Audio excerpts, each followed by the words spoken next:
Welcome to the Department Number 2 podcast, brought to you by the Western Theater in the Civil War. My name is Derrick Lindo, the co-host, along with my good friend Darryl Smith. Before we get into tonight's episode and our guest, I wanted to remind you about the upcoming Symposium on the Field at Perryville taking place this October. If you visit our website, you can find details on the tour that we have scheduled as we get those finalized. Be sure to RSVP at the site. It is a free event, and we look forward to seeing you there. It's always a great time, and I think Darryl and I can both say that we've made a lot of great friends just from walking the field at Perryville. Darryl, how are you doing tonight? I'm doing excellent, Derrick. Thank you very much. Really appreciate it. Yes, buy us a cup of coffee is what Derrick just alluded to. And what it really does is it's kind of like a tip in a way, right? But it also helps pay for the website, helps pay for the use of Podcastle, which is what we use to record the podcast. And it puts millions of dollars into our pockets. And so, it's a very fruitful endeavor for us. We really appreciate it. I'm stoked. I think I get stoked for every one of our speakers, but I've known David Powell for, it's got to be about 14 years now, because I think I made it to 13 straight Seminar in the Woods. I had to miss this year for a job search, and in hindsight, I probably should just came on down anyway. And started, kind of come down from there. And mutual friends actually is how I got started.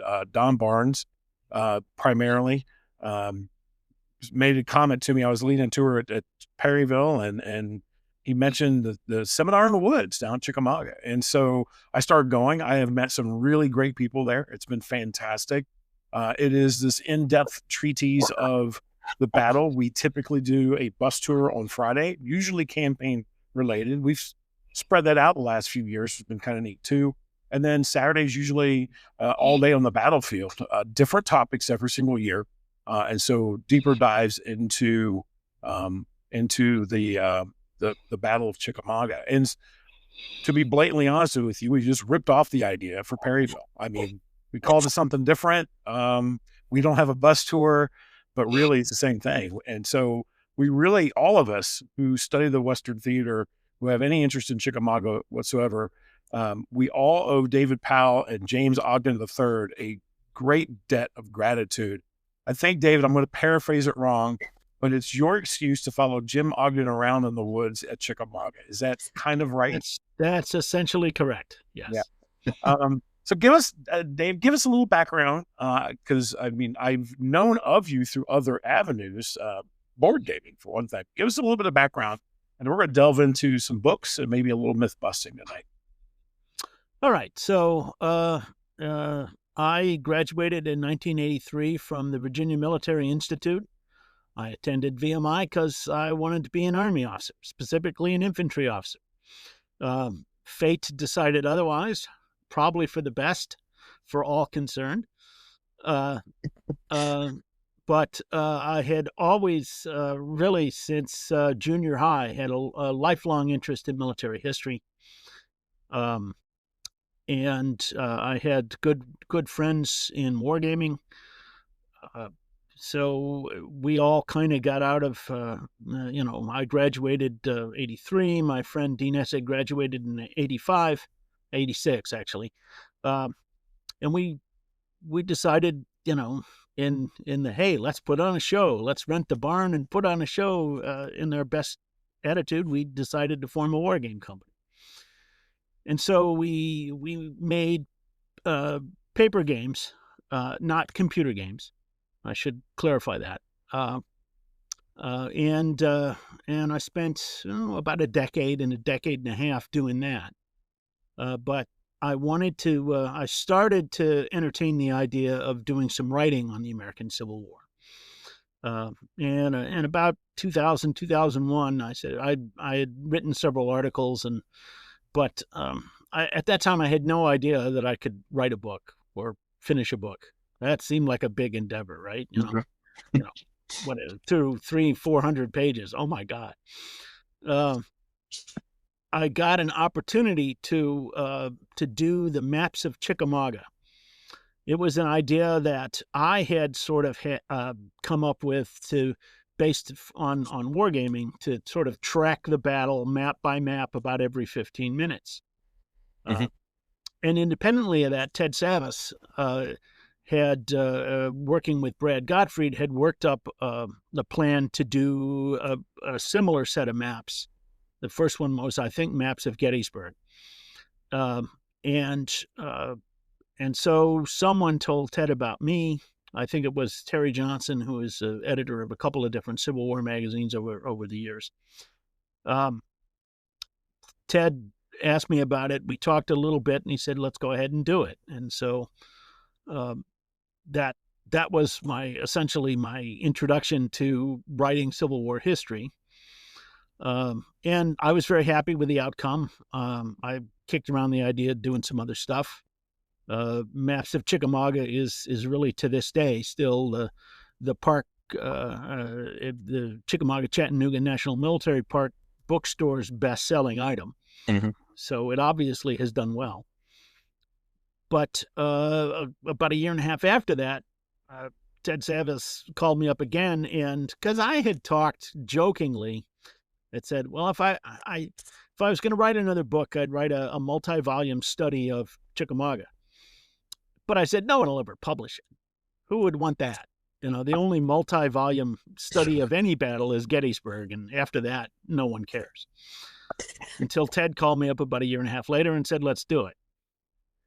I was floored, very happy, and so that's what led to the 3 volumes. We also published a book that I had sort of been toying with and finally had written for a publishing company called Ironclad Publishing that was started by Eric Wittenberg. But Eric found that publishing wasn't the same as writing, and he wanted to return to writing. He had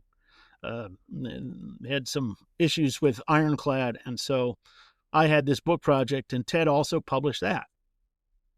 So suddenly I had a 5-volume trilogy of Chickamauga, and that led to some other things, that segued into Emerging Civil War, where I got to do a couple of books for them. I was one of the books that I'm quite proud of, actually, is Grant at Chattanooga, which Tim Smith and John Marzalek asked me to do for SIU Press. I found that I really enjoyed that project. I loved examining and exploring what Grant was doing, what Grant was thinking. I thought I came away fairly even-handed for General Grant, Western theater guys, or I should say Army of the Cumberland guys, because not all Western theater guys have issues with Grant, but many Army of the Cumberland guys have issues with General Grant. And so it was just a variety of projects. Some are labors of love. I was very happy to be able to do a book on the Battle of Newmarket called Union Command Failure in the Shenandoah.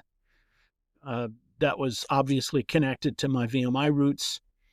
And also, I generally don't approach a book unless I feel like I've got an angle or something new that I can bring to it. Mm-hmm. There's been opportunities to write a great deal of write military history articles for magazines and things over the years. But I've turned a lot of those down just because I didn't think I would really do anything other than regurgitate what I'd read. And I didn't feel comfortable doing that. And more importantly, I didn't like doing that. So the writing wouldn't be very good. Mm-hmm. So, but that's led me to, I've kind of lost track now. I think I'm at 16 books. Wow. A couple of those are letters collections. We just had a book that my co-author, Rachel Mallon, published a set of letters from a guy named Kennedy in the 55th Illinois. The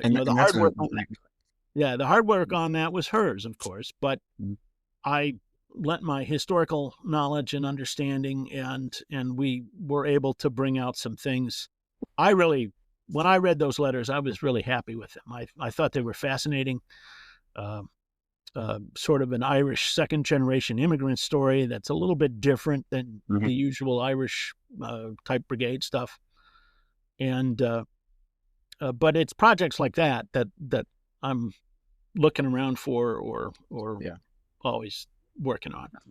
Yeah. I got to do the index for that book, and that I really enjoyed Good. going through that Here. one. I really enjoyed it.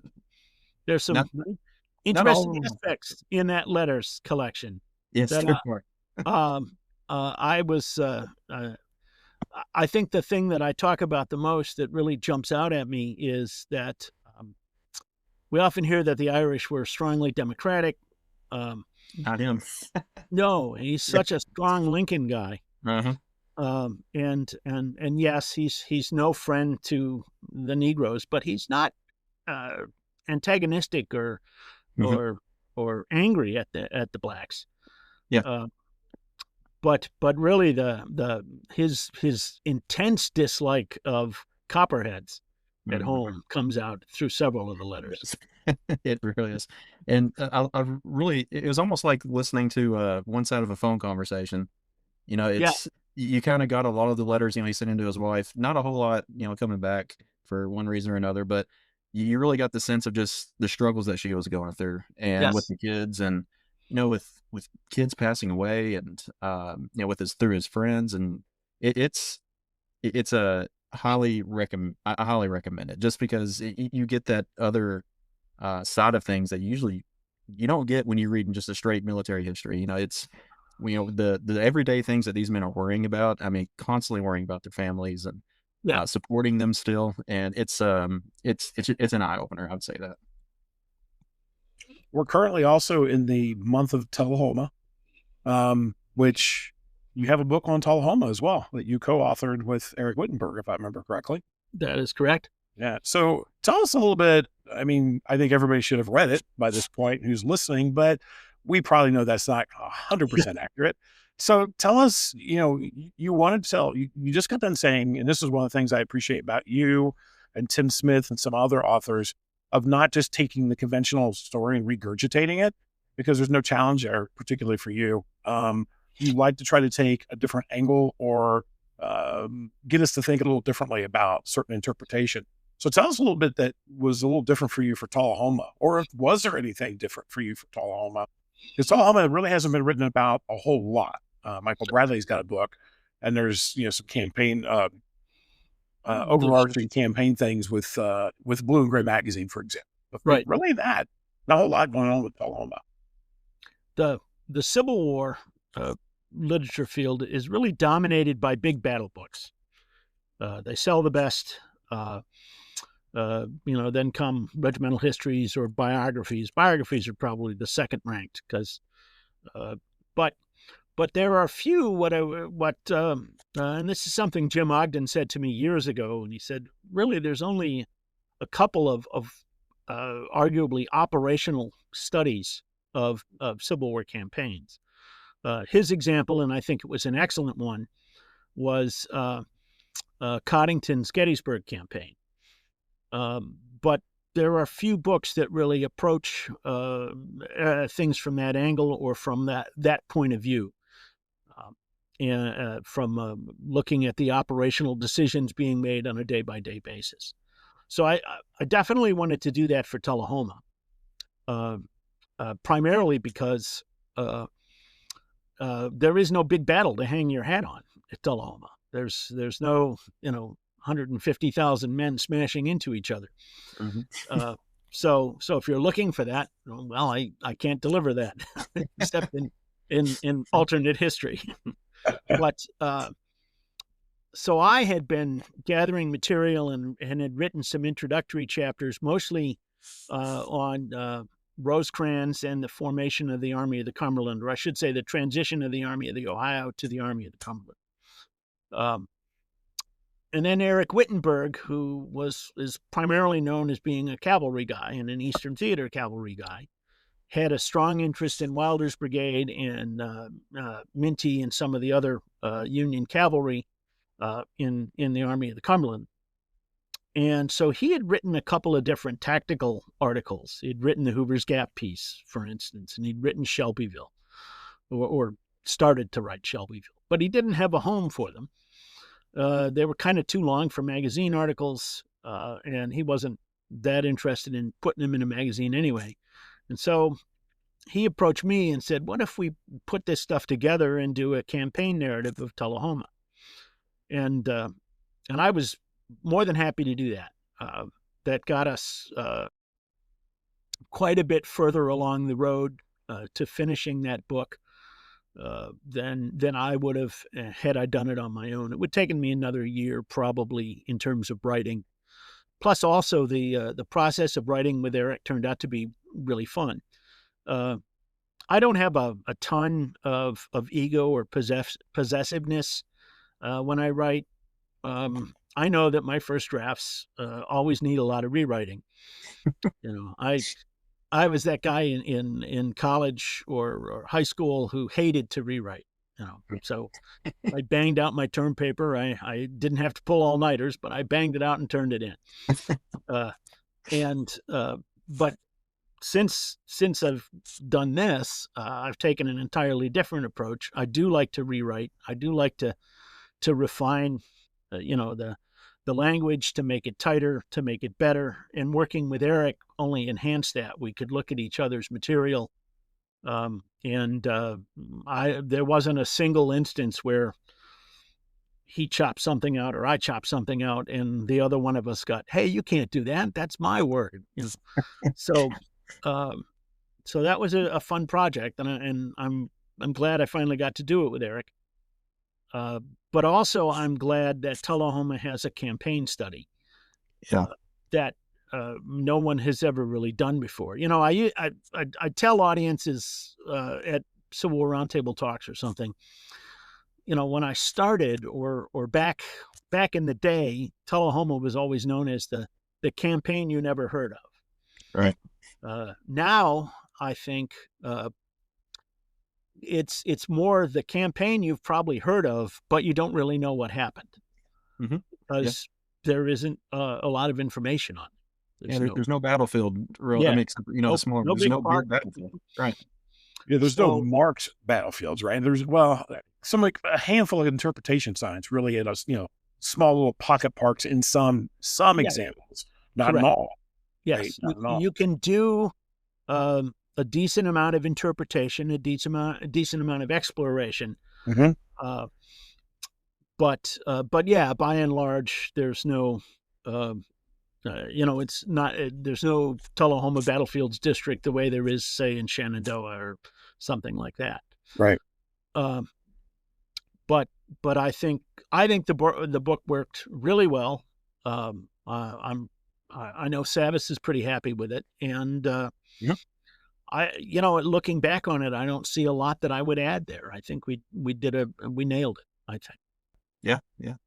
I think so. It's a great lead up to, for those of us who have read the magnum opus that is the trilogy of Chickamauga and or Maps book and or Failure in the Saddle and or. I think you have to go back and look at Tullahoma, right? I think, to me, and you include it in the Maps book, right? But yes. I think readers or listeners to this really need to go back and grab that book to really get a deeper understanding of how Rosecrans operated. I think you do a fantastic job. I've told you this before.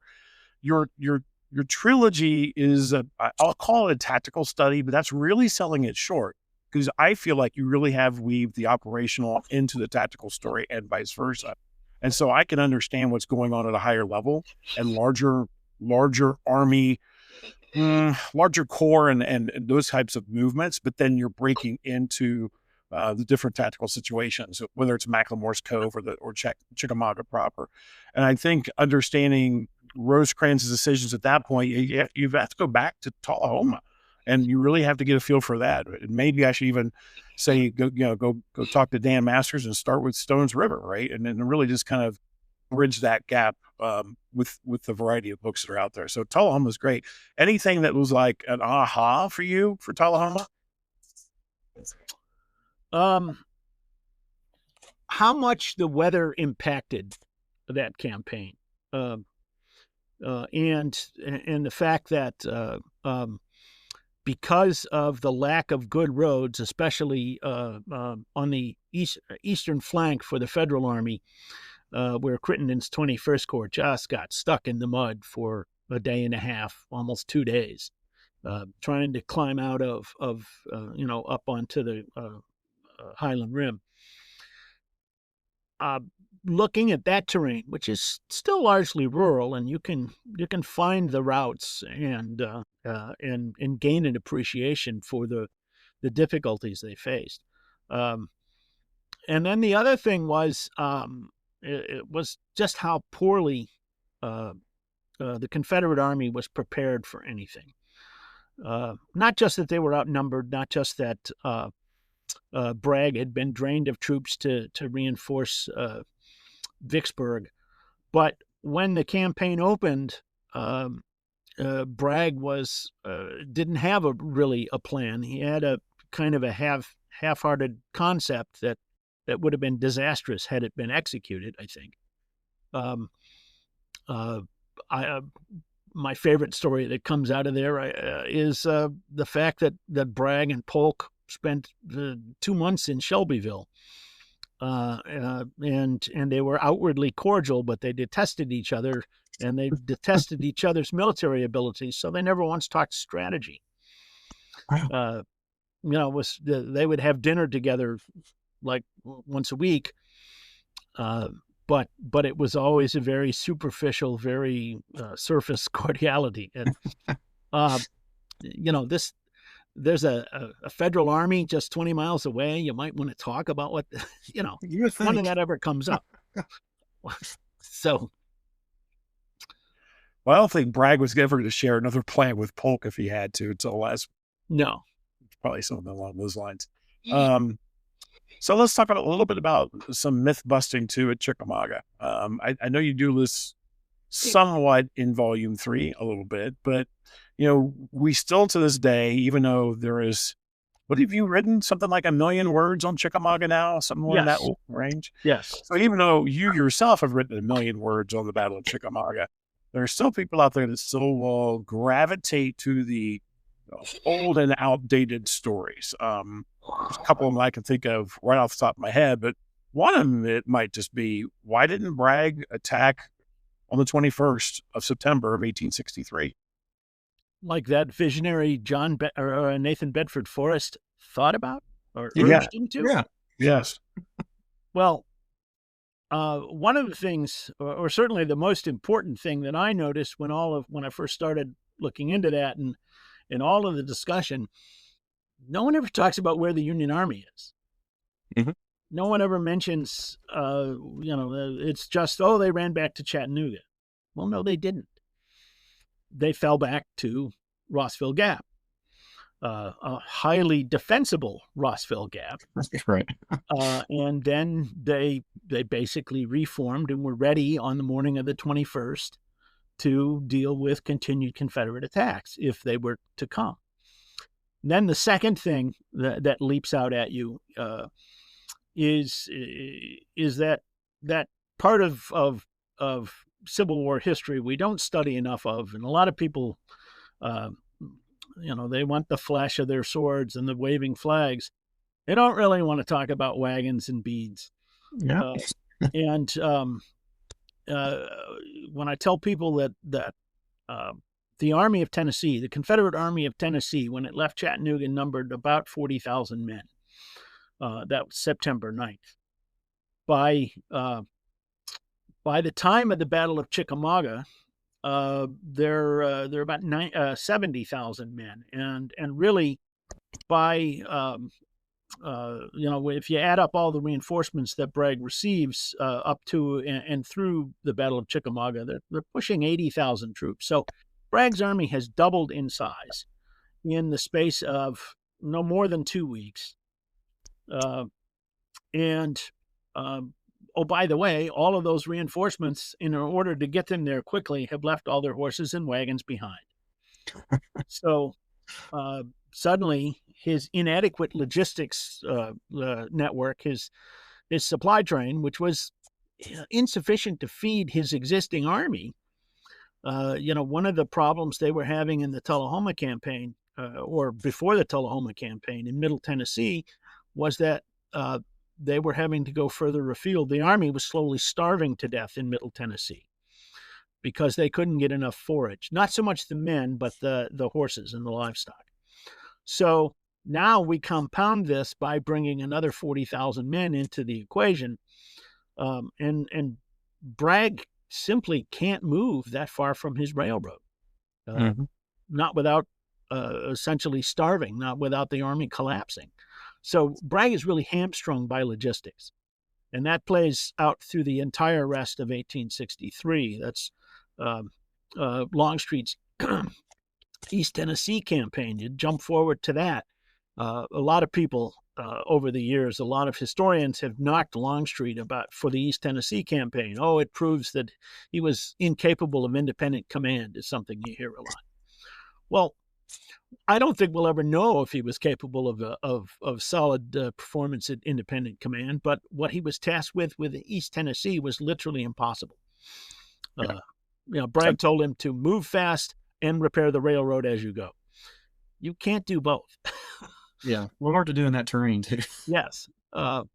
So logistics play a huge part of that, and so on September 21.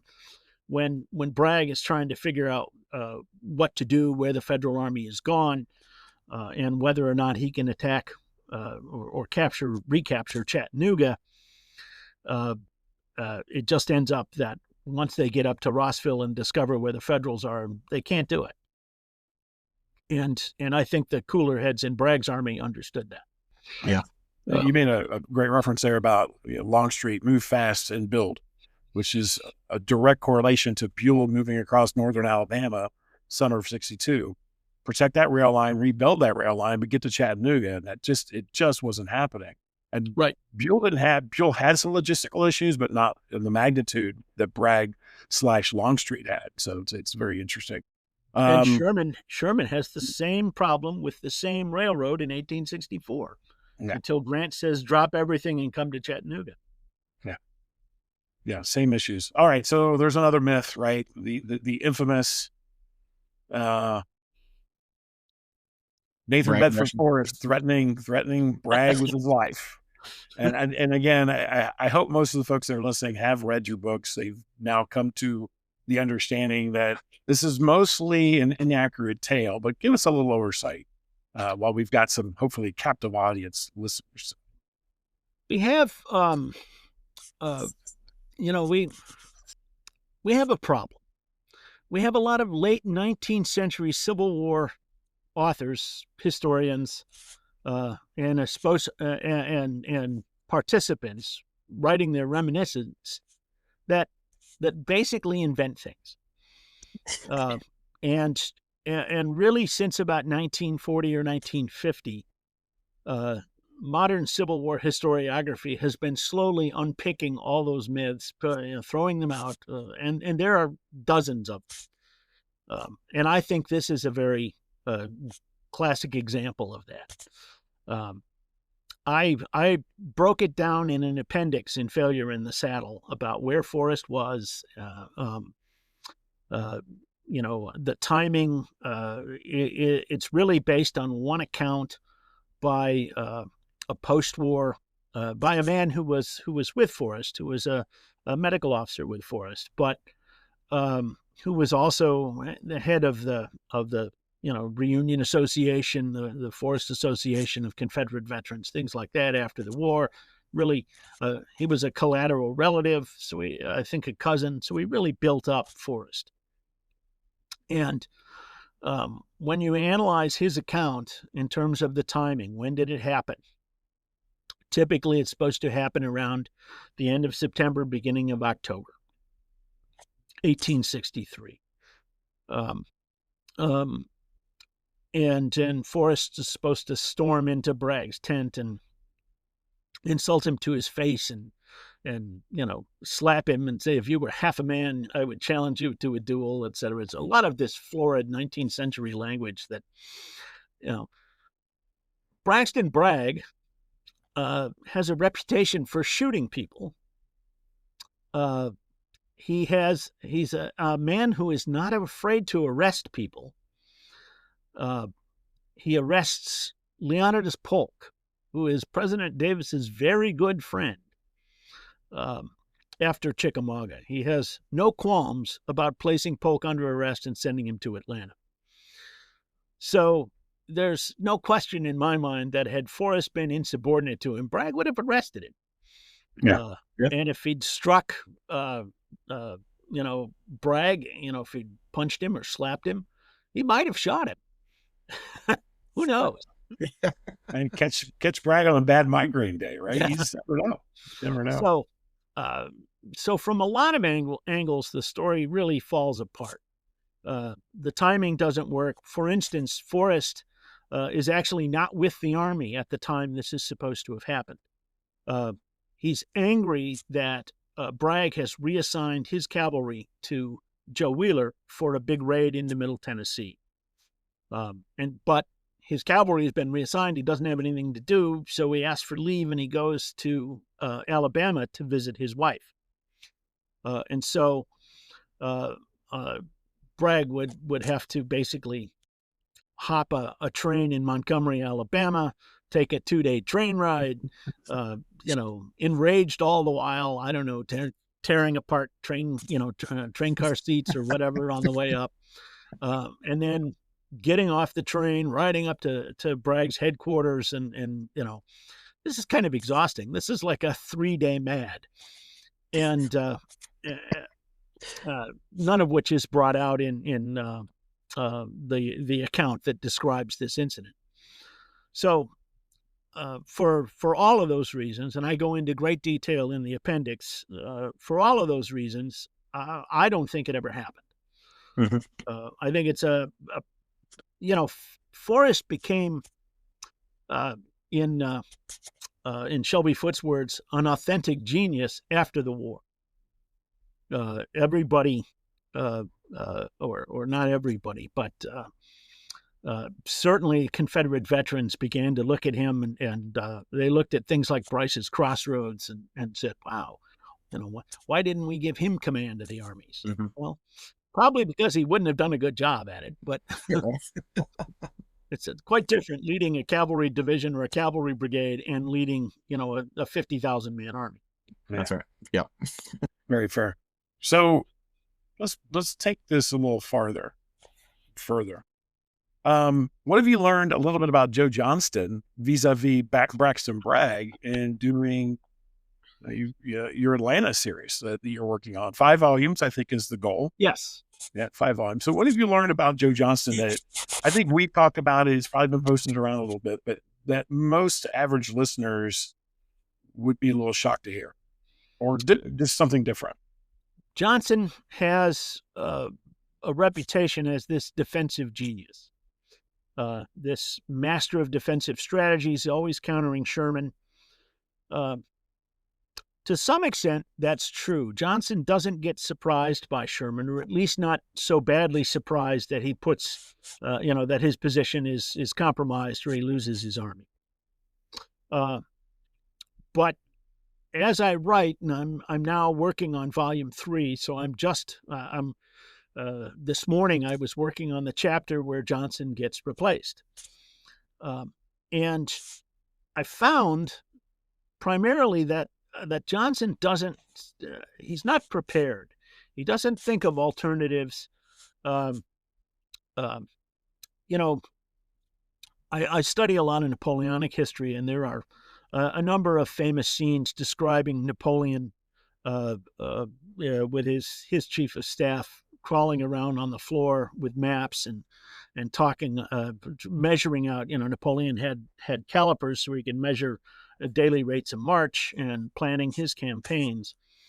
And there's nothing like that describing Joe Johnson. Johnson is to give you one example, he abandons Dalton, Georgia on May 12th. They fall back to Resaca. There's a 2-day battle at Resaca, May 14th and 15th. Then the Union Army crosses the Oostenaula River and forces Johnson to retreat from Resaca, and he falls back to a place called Calhoun, which is only 5 or 6 miles south of Resaca. And Johnson says in his memoirs, "I had planned to fight a battle here. The maps suggested that it was a perfect spot. But he got to the spot, and he looked around. He realized the maps were incorrect. The valley that he was planning to use, with the hills that would anchor his flanks, was too wide and divided by a creek. It's a pretty famous passage in his memoirs. Well, between the end of December and the beginning of May, Johnson spent essentially 4 months in Dalton, Georgia. He ran up and down the railroad several times. He was in Atlanta at least twice. The only time he faced any significant Union movement was in February, and that was just a few days. So he had ample time to look at the terrain between Atlanta and Dalton. And if he was indeed looking for these perfect terrain positions, perfect defensive positions where he could divide Sherman's army, or he had time to do that, look on the ground. He should not have been surprised on May 17th when he gets to the valley of Uthkaluga Creek outside of Calhoun and says, well, this won't do at all. Why didn't you know that before? And it's things like that that recur through the campaign that I have come to think that it's a real problem. For Davis. By the time Davis relieves Johnson, he's incredibly frustrated. Of course, there's a strategic mismatch there between Johnson and Davis that's never resolved, and Davis is certainly not blameless here. But Johnson just seems looking for the right word. I don't want to say inert, but he does seem oblivious to certain strategies and certain things. Ideas seem to come to him if he talks about offensives or counterattacks. They seem to come to him at the last minute, and as a result, things go very haphazardly. And Darryl, I'm sure you know, having studied the Confederate Army of Tennessee, this is not an army that can pull things off at the last minute. No. This is not an army that can just, this is not Napoleon's Grande Armée. This is not Robert E. Lee's Army of Northern Virginia in 1862. Even with lots of prior planning and preparation, they often screw it up. Yes. Yes, it is. So waiting, trying to do things off the cuff is not the way to go here. Not at all. Derrick, I keep bugging him because, I know David, so I can just keep puppeting with questions. I want to back off for a second here. Well, I get to do this with David at least once a year, most years. We're he's drinking his wine, I'm having my beers, and we're sitting around, a bunch of us sitting around. Just, there you go. He's got his glass of wine tonight. We're just sitting around and we are just totally BSing on the Civil War, which is fantastic. So I'm going to back off a second. Derrick, get in there. Yeah. So, Dave, you were talking about with Johnston not really seeming like he checked things out in his area really a whole lot. Does that kind of mean that he never planned on any defensive works in that area, or did he ever send anybody back there to maybe prepare, let's fortify this area just in case? Later in the campaign, at Resaca, and then later in the campaign, he will be preparing fallback positions. His chief engineer is a guy named Colonel Stephen Pressman, and so they survey and lay out things like the New Hope line and the Mud Creek line, the Lost Mountain line. They fall back to Kennesaw, and that Kennesaw Mountain line has already been staked out. They haven't dug that. The troops themselves, when they get there, they'll have to do the digging, or most of it. But then, he occupies Kennesaw on the night of June 1920. He'll hold Kennesaw until the night of July 2nd. And then he falls back successively to Smyrna, which is only a few miles south of Marietta. And there they've dug they built an extensive earthwork line. And then they'll fall back a little bit further to the famous Chupade line. That's the river line that was a prepared defense. Back before Johnson occupied Kennesaw, Francis Shoup, the chief of artillery, had approached him, asking him laying out this idea of a line of triangular-shaped forts that could be held, in Shoup's mind, could be held by a minimum number of troops, freeing up the rest of the army to go take offensive actions. And so they impress 1,000 blacks, 1,000 slaves, and some free labor. They spend 10 days building that line to Shoup's specifications. It's ready to go, and they've been fortifying Atlanta since really the end of May. Lemuel Grant in Atlanta has been laying out a big rectangular defensive work entirely around the city. So in that sense, yeah, they're doing a lot of work, a ton of work. But again, when Johnson gets to the Chupade line on July 5th, he doesn't really seem to get the concept that Francis Shoup believes, which is, we'll use fields of fire, interlocking fields of fire, to cover the terrain between these forts. That means we won't have to have continuous lines of earthworks, and we can, hold the Chupades with a division or two and free up the rest of the army. Johnson allows most of the troops to dig conventional trenches between the forts, and there's even his chief of staff, I think it's William Makel, says something to the effect of the line would take up too many men, so we're not going to be able to hold it long. And so this concept that might have been exactly what Johnson needed turns out to be kind of a waste. And they only hold it a few days before Sherman has figured out how to cross the Chattahoochee above. And so Johnson abandons the river line and falls back entirely below the Chattahoochee, and that costs him his job.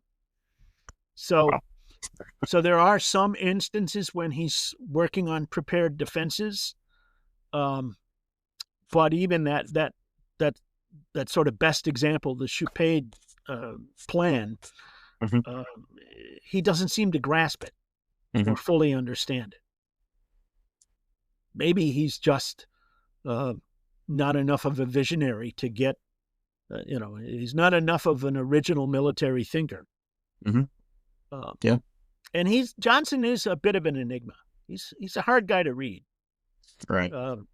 He's clearly intimidated by Sherman's numbers. He'll talk about that all through the campaign.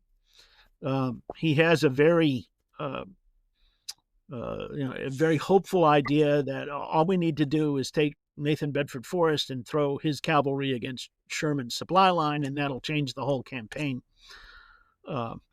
And he will push that idea starting on May 7th, and right up to the day he's relieved. Throw the cavalry against Sherman's supply line. Arguably, it should have been worth trying. He's not wrong, but I also don't think that Nathan Bedford Forrest and 5,000 Confederate cavalrymen are going to overcome the massive logistical preparations and anticipation of trouble that Sherman has built into that campaign. Right. The level of preparation between Johnston and Sherman is dramatically different. Different. That's one thing I've just in what little I know about the Atlanta campaign is it just seems like there's a lot of math involved with Sherman's logistics. I mean, getting down to specific numbers of some specific item to put on the train, whether that's food or horses or whatever it might be, and it's I mean the detail of it is amazing to me. Yeah, it's a huge enterprise. I I think it's by the beginning of August, maybe the end of August. I have to go back and look at my notes. The Quartermaster General of the United States Army is saying that we have bought up the hay crop for Ohio, Indiana, Illinois, half of Wisconsin and half of Iowa. They essentially have pulled in the entire Midwest and pulled it into Nashville, where between Nashville and Chattanooga, they're just miles and miles of hay rolled, covered in tarps, waiting to be shipped south to Sherman's armies, Sherman's livestock. Sherman planned for, I think he said 100,000 men and 30,000 head of livestock. In the end, they supplied, including the rear area troops, about 150,000 men and 60,000 head of livestock. Wow. It was an enormous effort. Wow. Easily the biggest military effort mounted up to that time, or at least in the Americas, I should say. Right. I mean, just the distances. I mean, it's quite the feat. Sherman's dealing with the same issues that early Confederate commanders are dealing with too. Not the greatest road structure, railroads being another topic of conversation, not even the greatest road structure. I'm working on a book review right now, a book about Albert Sidney Johnston, and it's not Tim Smith's book. It's a recent one that just came out. That's trying to refute some of, some maybe Tim Smith or Connolly or any of those guys had written, and trying to go through that. In one chapter, he's going through all the issues that Johnston faced. And then in the back of mind, I'm going, but so did the northern commanders as they continue to move south. Different gauges of railroads, a road system that's just, crap. They're not pikes, they're not macadamized. They're just crap roads. And the length of logistical lines as a whole. Now, obviously, we know the North has far more organizational and industrial power, but at the same point, they still have to deal with those situations. And so, the fact that Sherman can organize this, put it together, and keep it going, there's a massive study in its own right. So, hopefully that's coming next, Dave. I'm sure you have other things. I'm going to break into, I don't really want to break into Eastern Theater too much, but I like Franz Siegel. Like is a strong word. It's like I'm fascinated by Franz Siegel. So I know you mentioned just very quickly about the VMI connection. Obviously, that's why you did the Shenandoah Valley book, the New Market book. But what'd you learn about I Fight with Siegel? Well, the point of that book was not to tell the story of the New Market cadets or even the Confederate side of the story. There's another side? There are a fair number of books about that, and they, celebrate the charging cadets, the Field of Lost Shoes. There's this whole, drama built up around it. But yeah, my first question was, well, what about the other guys? What's going on there? I had two takeaways from that book, or two main takeaways. One, Grant planned this whole Eastern Theater campaign, these converging columns, Ben Butler, and so he wanted operational movements in the Shenandoah Valley as part of his grand campaign. And of the three commanders involved in the Shenandoah Valley, the only one who came close to fulfilling Grant's orders was Franz Siegel. The other commanders just basically bailed early on. And they include people I've generally respected as Civil War officers. George Crook. He got down into Southwest Virginia, and I think he had the case of the nerves and said, I'm out here all alone. And they got a telegram that said Lee had turned back Grant in the wilderness. And so Crook says, I'm going back to West Virginia. Not being able to tell Siegel for some days. So Siegel is trying to push south, fulfilling Grant's orders to the best of his ability,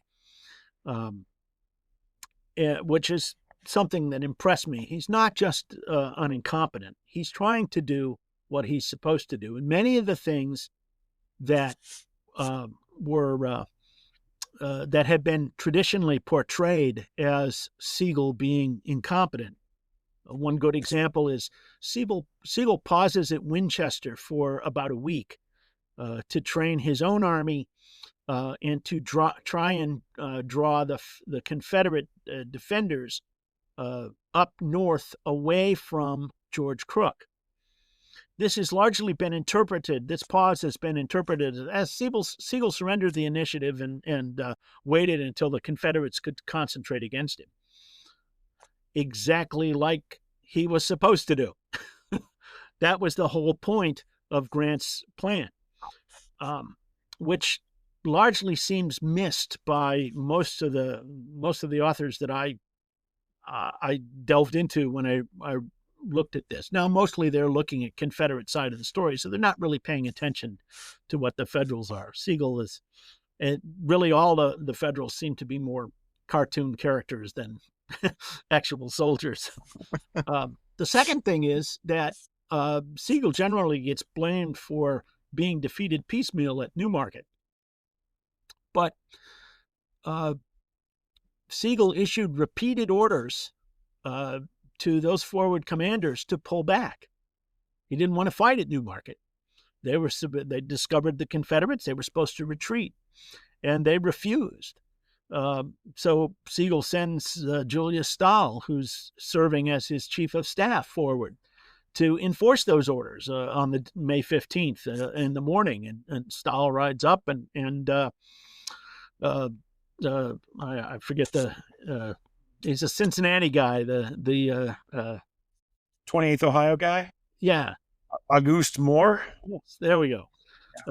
Moore tells him, no, I'm going to fight. And Stahl says, oh, okay, let's fight.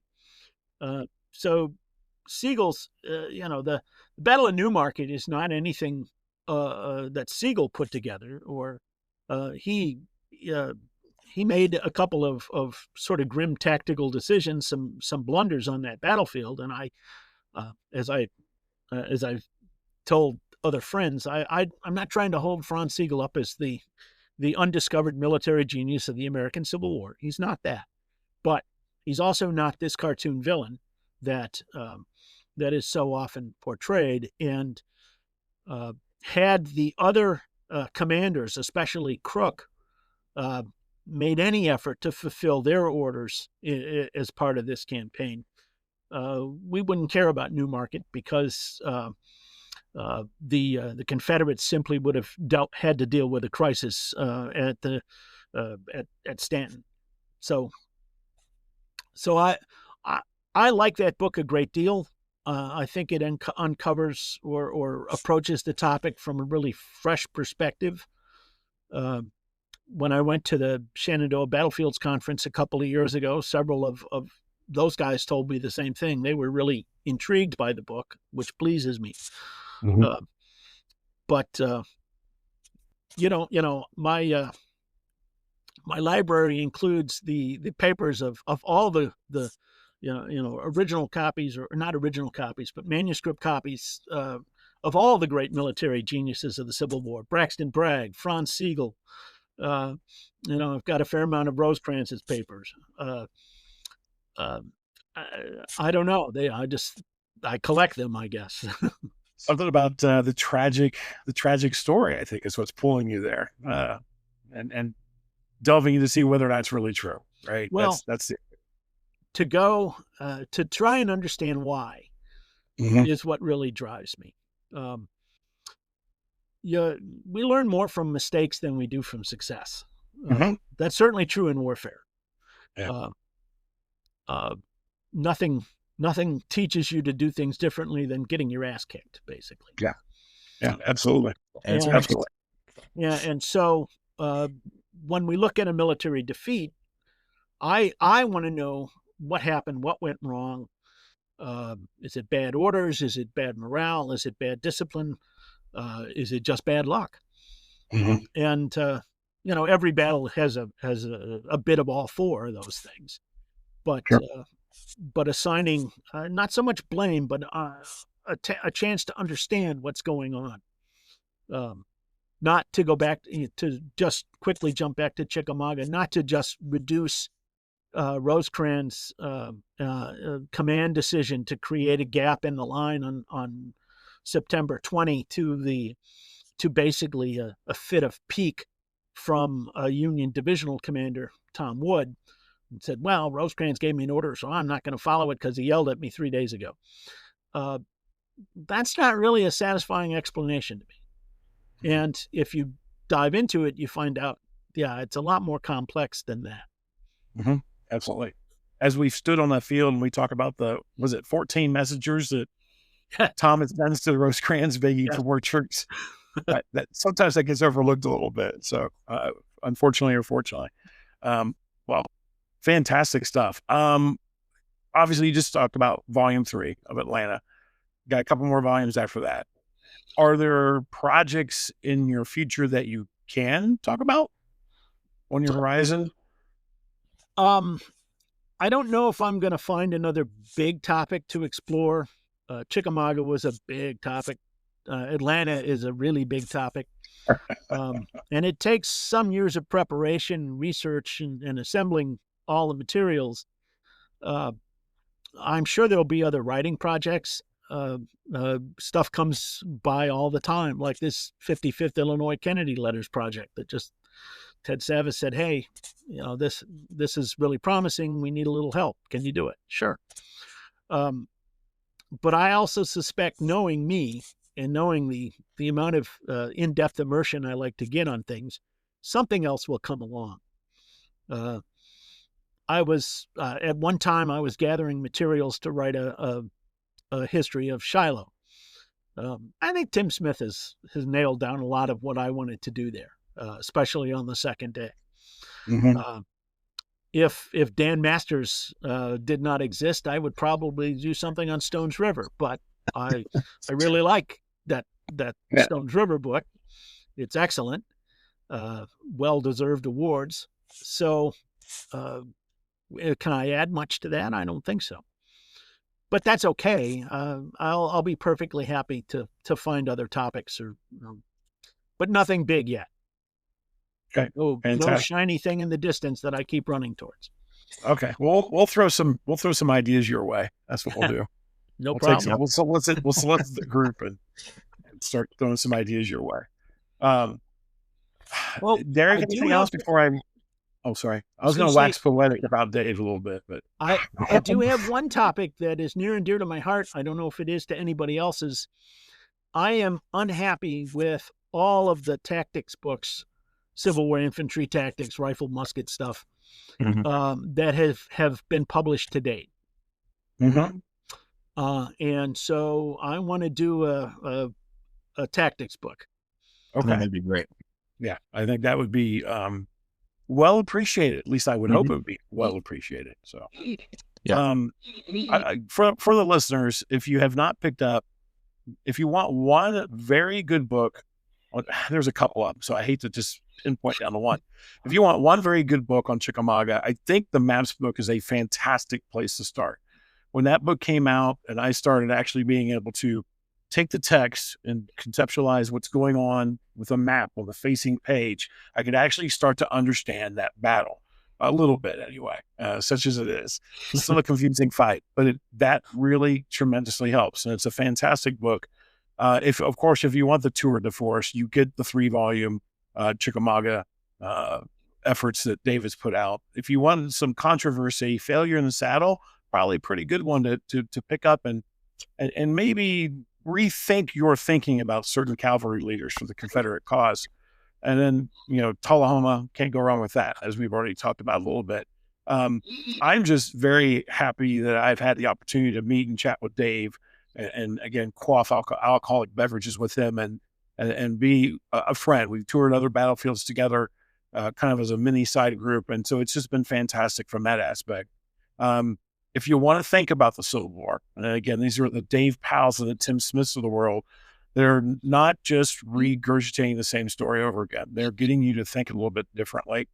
They're using primary sources and coming up with some slightly, or in some cases, major different conclusions than what we have accepted over the last several years. So I highly recommend delving into any of Dave's books.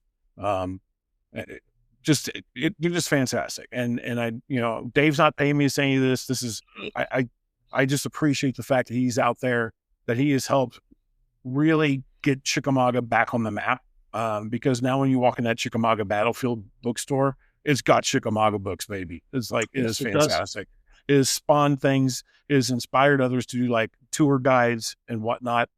So it's fantastic to be able to do that. So we need more of that in the Western Theater. Obviously, we're seeing it more and more in the last decade or two, which has been great. We already talked about Tim. We talked about Dan Masters. Well, we're seeing that, and I think that bodes well for the Western Theater. Derrick, what else would you like to? I'll throw out one more. So the vast majority of your work's been in the Western Theater. What's drawn you to the West as opposed to the Eastern Theater? The amount of new ground I can cover. Yeah. It's very hard, I think, to find a lot of new ground on Antietam, Gettysburg, the Wilderness Campaign. People do it. If you'd have told me that somebody could write a book about Sickles at Gettysburg, and now my reaction is, well, I wish I'd thought of that sooner. Jim Hessler has done a fine job of bringing out different aspects and explaining things like that. But by and large, it's a lot harder on the Eastern Theater. Mm-hmm. There's still a lot of room in the West to really take a solid military approach as opposed to a social history or some other aspect. And military history is what motivates me, what gets me going, what gets pen to paper. Yeah. Absolutely. Well, there's still the opportunity to write books on Gettysburg. And this is where I always make my comment about Volume 4 of Horse Poop at Gettysburg that's coming out next week. Or as Jim Ogden has mentioned before, the culverts and wet weather drainages of the Chickamauga Chattanooga National Park. So there's all those aspects up there. So, well, and I know you're a Rosecrans guy. You're an AOC guy, like the Army of the Cumberland, right? And I know that's probably sparked a little bit of that as well, right? Just understanding Rosie, right? Yes. I would argue that I became a Rosecrans Army of the Cumberland guy through my writing of the Western Theater. I gained a much greater appreciation of him over time. I don't want to write a biography. I wouldn't necessarily mind writing a sort of a logistical and operational history of the Army of the Cumberland from Rosecrans' beginning to his end. Mm-hmm. But I'll have to think about that. Yeah. Great. Any last thoughts for our listeners tonight, Mr. Powell? Well, one thing I will say is I'm actually delighted at the idea of Perryville symposiums and the stuff that happens at Shiloh now. There's a weekend walk with Tim Smith. Mm-hmm. I like the idea that we're doing a lot more of that stuff in exploring these battlefields. I'd like something to happen at Stones River every year. Yeah. Mm-hmm. And a little tougher at Stones River, unfortunately, but true. Yeah, I think there's been some talk about that, having some sort of symposium or annual event at Stones River as well, which I know the group, I know Western Theater aficionados would support heavily. And so, yeah, hopefully those things happen. That's how we inspire another generation of writers or somebody just to write, I don't know, a short book, a tour guide or whatever it is. That's how we help inspire folks to do those things. Yeah. It's getting them out on the ground. If we get folks more excited about those battlefields, we will have more battlefields to be excited about. That's right. That's all right. And this was one interesting, the Fort Donelson Symposium. I mean, back in February, they probably had about 100 people there. I would estimate. Probably over. Yeah. It was huge. It was huge. Yeah, it was fun. We were able to lead a tour the day before. Then we had 5 speakers, and then we're doing the same thing in February this year. Same thing. We're going to do it kind of a split tour. Derrick and I were going to talk about the battles of Dover, so 62 and 63. And then all day of speakers on that Saturday. So that'll be its 4th year as well. So it's really cool to see these things. It takes volunteers. It takes somebody with passion to do it. Right. Yeah. And Dave, you know that. I mean, you've been doing the Chickamauga thing for 2 decades, somewhere in that ballpark. 20 years. Yeah. So, it has to start somewhere, and has to start with commitment and people being able to organize and pull it off. But I mean, you and Mr. Ogden have inspired some of these extracurricular activities on other battlefields, whether it's direct or indirect. Directly with Perryville, as mentioned, we stole that idea. Didn't even hesitate. Stole that idea. Well, so, I didn't think to, copyright it or anything. So yeah, just like that Sickles book, you didn't think of it then. So yeah. Well, it's been a joy. We will definitely get you back on. I think when we get a couple more volumes of Atlanta out, sure, I think we can delve more deeply into Atlanta and give our listeners and give the folks in the Western Theater group a little bit more to salivate over as we continue to move forward in that magnum opus, the 5 volumes that will be the Atlanta campaign. Yeah. Derrick, any last words? Yeah, just to jump on that too. We'll definitely have you back again, and I would love to do a Chickamauga deep dive, like what we did with Dan, where we had a multi-episode talk on Stones River. I would love to do something like that for Chickamauga. Yeah, definitely do that. Yeah, we talk about the fractured rock. I can talk about Chickamauga pretty much all day. So that's good. I've seen them do that very thing all day. Awesome. And with that, we are going to conclude tonight's episode, and we are so thankful that Dave came on here to talk to us about the millions of words written about Chickamauga, the countless other books that he has put out there about Western theater topics that have definitely helped us learn more and more about the Western theater. So with that, before we sign off, do visit our website, westerntheatercivilwar.com.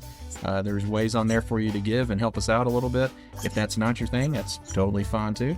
Just give us a like, subscribe, share, give us a good comment. Whatever it is you do, we are appreciative. We are just happy that people are listening to us talk about something that we are passionate about. Thanks for listening, and good night.